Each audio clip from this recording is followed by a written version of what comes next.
का इतिहास समेटे हुए हैं। इस्लाम का 5वां स्तंभ होने के नाते हर उस मुसलमान पर जिंदगी में एक बार ये फर्ज है जो इसकी ताकत रखता है। हर साल लाखों लोग इस विशाल इकट्ठ का हिस्सा बनते हैं, लेकिन क्या इसकी शुरुआत ऐसी ही थी?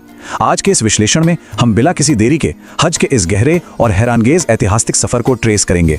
ये सोचने वाली बात है कि एक बिल्कुल सुनसान प्राचीन रेगिस्तान में दिया गया एक अकेला आदेश आज दुनिया के सबसे बड़े, सबसे यूनाइटेड गैदरिंग्स में से एक कैसे बन गया। ये सफर अपने आप में बेहद हैरान अंगेज है। ये कहानी सिर्फ एक जगह की नहीं, बल्कि सदियों के विश्वास, परीक्षा और उसके मुकम्मल पुनर्निर्माण की एक महान दास्तान है। इस सफर को समझने के लिए हमारी टाइमलाइन शुरू होती है हजरत आदम की पहली बुनियाद से, फिर हजरत इब्राहिम के निर्माण कार्य से होते हुए आखिर में 630 ईस्वी की उस मुकम्मल बहाली तक। तो चलिए सबसे पहले बात करते हैं काबा की बुनियाद और इसके सबसे शुरुआती इतिहास की। ऐतिहासिक हवाले बताते हैं कि जमीन पर बैतुल्ला बनने का सबसे पहला ईश्वरीय आदेश यानी अल्लाह का डायरेक्ट हुक्म हजरत आदम को मिला था। जमीन पर आने के बाद उन्हें इसकी तामीर का आदेश मिला और उन्होंने इसे पूरा भी किया। आज जो हम विशाल रूप देखते हैं वो बेशक बाद में बना, लेकिन बुनियाद तो इस पहले निर्देश के साथ ही पड़ चुकी थी। अब थोड़ा आगे बढ़ते हैं सफा और मरवा और उस रेगिस्तान में बचाव और चमत्कार की उस दास्तान की तरफ। तसव्वुर कीजिए, अल्लाह के हुक्म पर हजरत इब्राहिम ने अपनी पत्नी बीबी हाजरा और अपने नन्हे बेटे हजरत इस्माइल को मक्का के उस बिल्कुल बंजर वीरान रेगिस्तान में छोड़ दिया।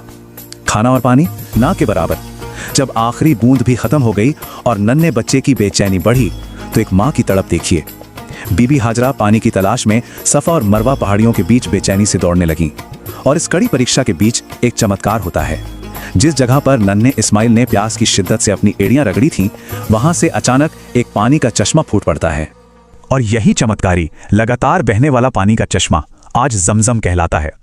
इस एक चश्मे ने उस वीरान रेगिस्तान में जिंदगी भर दी। पानी देखा तो जुरहम नाम का कबीला वहां आकर बस गया। एक नई आबादी शुरू हुई जहां हजरत इस्माइल बड़े हुए और आगे चलकर इस कबीले की एक नेक औरत से उनकी शादी भी हुई। ये बस एक पानी का स्रोत नहीं था, ये एक पूरी सभ्यता की शुरुआत थी। अब आते हैं इस कहानी के अगले अहम दौर पर, काबा का पुनर्निर्माण, पिता और पुत्र का वो महान निर्माण कार्य। यहाँ एक बड़ा दिलचस्प ऐतिहासिक फैक्ट मौजूद है। हवालों के मुताबिक इस निर्माण के दौरान हजरत इब्राहिम का कद यानी उनकी हाइट लगभग 27 फीट थी। जरा इस विशाल पैमाने की कल्पना कीजिए जहां एक नबी अपने हाथों से अल्लाह के घर की तामीर कर रहे थे। और उस वक्त तामीर का आकार भी बिल्कुल छोटा नहीं था। इतिहास बताता है कि उस समय बनाए गए काबा की चौड़ाई 67 फीट और ऊंचाई करीब 9 फीट थी। इन आंकड़ों से साफ समझ आता है कि पिता पुत्र की इस जोड़ी ने मिलकर कितने विशाल पैमाने पर इस मुकद्दस घर को मुकम्मल किया था। जैसे ही ये निर्माण मुकम्मल हुआ, कुरान पाक की सूरा बाकरा की आयत 124 और 127 के अनुसार अल्लाह ने हजरत इब्राहिम को हुक्म दिया कि अब तमाम लोगों को हज का बुलावा दें।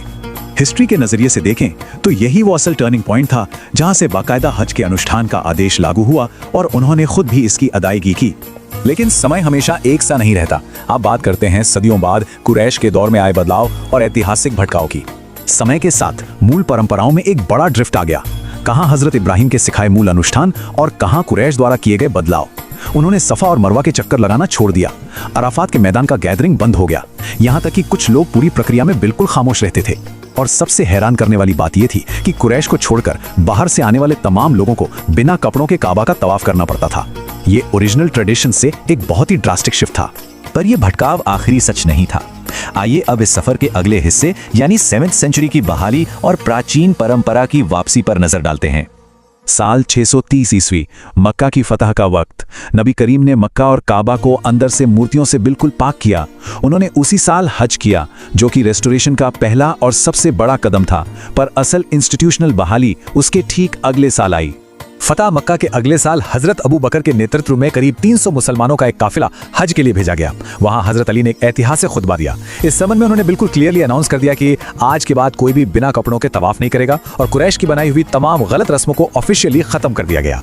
और फिर आता है इस कहानी का क्लाइमैक्स। नबी करीम ने अपनी पूरी जिंदगी में सिर्फ एक हज अदा किया, द फेयरवेल हज। और उस एक हज में उन्होंने हजरत इब्राहिम के मूल अनुष्ठानों को हमेशा के लिए पूरी तरह से बहाल कर दिया। जो स्टैंडर्ड, जो तरीका उन्होंने उस वक्त सेट किया, वो आज तक एग्जैक्टली वैसा ही बरकरार है। उसमें रत्ती भर भी बदलाव नहीं हुआ। अब परंपराएं तो पक्की हो गईं, लेकिन उस दौर की आबादी इस सफर को तय कैसे करती थी? आइए तीर्थ यात्रा के विकास और ऐतिहासिक काफिलों को समझते हैं। मिडीवल दौर में इस सफर का स्केल सबक आमोज है। बसरा, दमिश्क और काहिरा जैसे बड़े शहरों से विशाल काफिले निकलते थे और इन काफिलों में एक साथ लगभग 10-10 हजार लोग चलते थे। ये सफर बिल्कुल आसान नहीं था। इन्हें रास्ते में बेडुइन या खाना बदोश कबीलों से जान और माल का खतरा रहता था। लेकिन इन चुनौतियों के बावजूद लोगों का जज्बा कम नहीं हुआ। जैसे जैसे वक्त बीता, व्यवस्थाएं मजबूत हुईं और ये यात्रा सुरक्षित बनती चली गई। एक रेगिस्तान की प्यास से शुरू हुई दास्तान दुनिया भर से आने वाले एक ग्लोबल कैरावान में बदल गई। ये गहराई से सोचने वाली बात है कि कैसे एक इतनी प्राचीन परंपरा, सदियों के भटकाव और उसके मुकम्मल पुनर्निर्माण के बाद आज पूरी दुनिया के करोड़ों लोगों को एक ही अभ्यास, एक ही लिबास और एक ही आवाज में जोड़े हुए हैं। ये सिर्फ एक यात्रा नहीं, एक ऐसी विशाल ऐतिहासिक विरासत है जिसका असर आज पूरी दुनिया देख रही है। आज के इस विश्लेषण में बस इतना ही। इस आखिरी सवाल को जरूर अपने जहन में रखिएगा,